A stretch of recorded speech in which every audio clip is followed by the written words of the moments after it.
Hello and welcome to IMO Bastani with me, Aaron Bastani, at Aaron Bastani on Twitter. You can comment on, like and share this content under the hashtag IMO Bastani. Thanks for watching. This week I want to talk about London, one of the greatest cities on earth, we're so often told.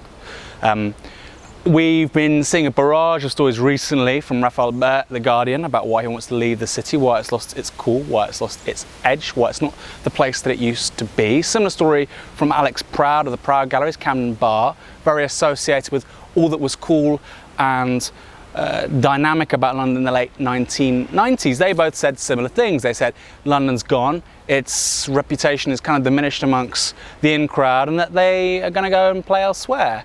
That's a story that you hear repeatedly among relatively affluent, better off commentators, that they're leaving because London's not what it used to be. That said, London is still a very interesting place, a global city, dynamic, lots of opportunities, lots of interesting people, things to do. The weather's not great, but you know what, it's better than the rest of the country, so we can't even complain about that, to be honest. What's indisputable, whether or not you like London, whether you live here, whether you don't, whether you want to move here, whether you don't, whether you lived there 20 years ago and said it's the worst place on earth, what nobody can disagree with is this: London is growing, its population is at an all-time high, it's 8.6 million at the moment. It's set to pass 9 million by 2020, by the end of the decade. So clearly, lots of people are moving to London. Now, obviously, for its critics, that's because they have no choice. You know, they're immiserated having to find work somewhere. London happens to be that place.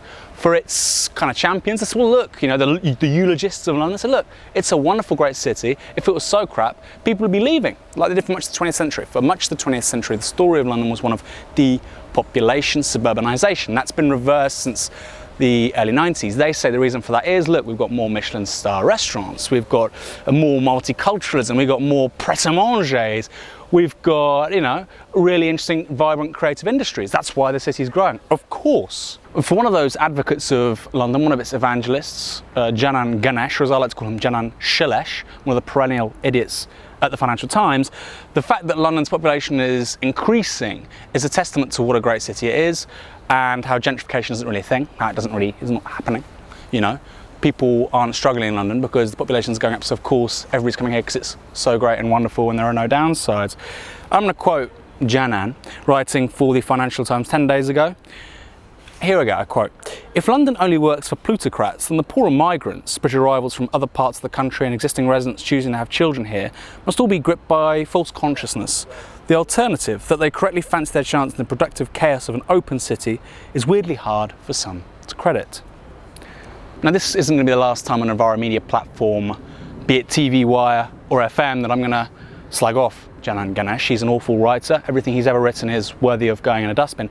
However, this is really emblematic, symptomatic of British media. The guy is basically making some big claims, no data to back it up.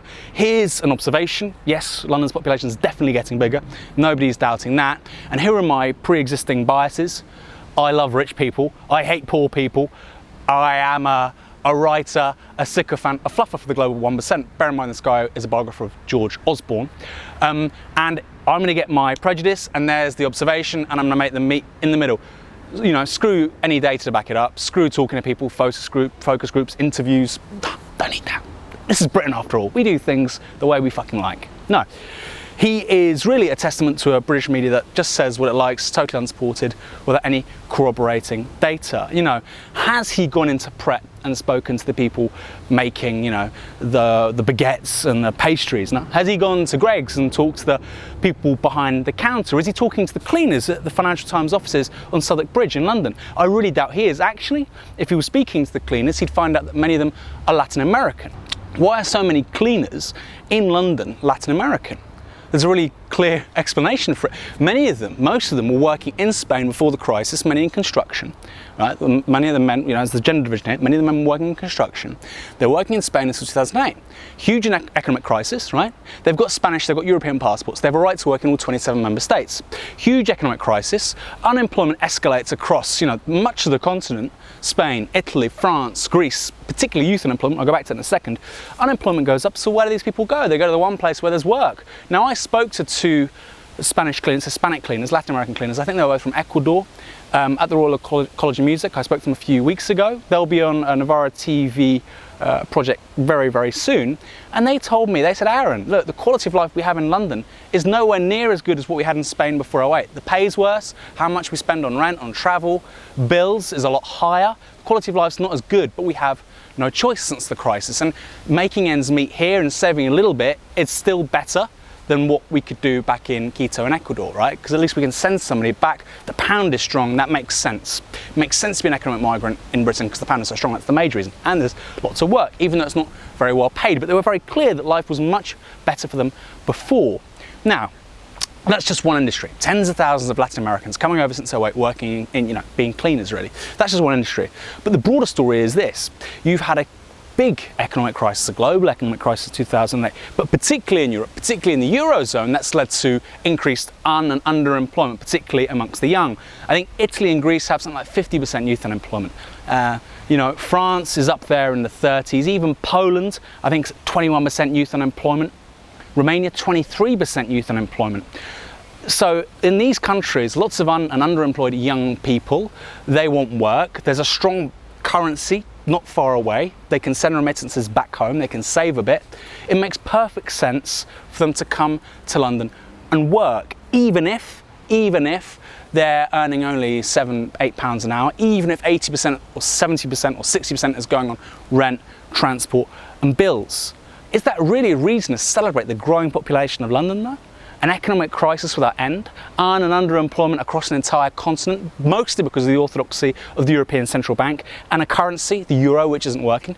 I don't think so. Next year there'll be an election for London Mayor. Millions of Londoners, non-native born Londoners, will not be represented in those elections. They will not have a vote. Those are the people that work at Pret, those are the people that work at Greggs, those are the cleaners at the Financial Times offices, Janan. They are not represented. They don't have a ballot in choosing a mayor. They're unrepresented in our political system and they're unacknowledged in our media. There's a big problem with that, and I think it's one that simply cannot persist. They have to have a vote, no taxation without representation, and they have to be acknowledged within the mainstream media. Jenna, and that means talking to your cleaners and including them in any analysis you have of why London is getting bigger. So what do you think? You know what I think. I think Janan Ganesh is a shill. I think he'll never be more than a fluffer for George Osborne. I think that the reason why London's growing and why people are coming here is not because it's so replete with opportunities and so fantastic, but because the Eurozone crisis is meaning and underemployment, particularly for the young, is a generational prospect which has no end in sight. Put those thoughts down the hashtag. Hashtag IMO Bastani. Hit me up at Aaron Bastani or at Navarra Media. The weather this week isn't great. It's grey, it's overcast. That's Britain. Business as usual. There will not be another IMO for a week or two. I'm going on holiday. Vado in vacanze. I'll be swimming in the Mediterranean whilst the Blowerites cry their tears. I'll see you very, very soon. Bye.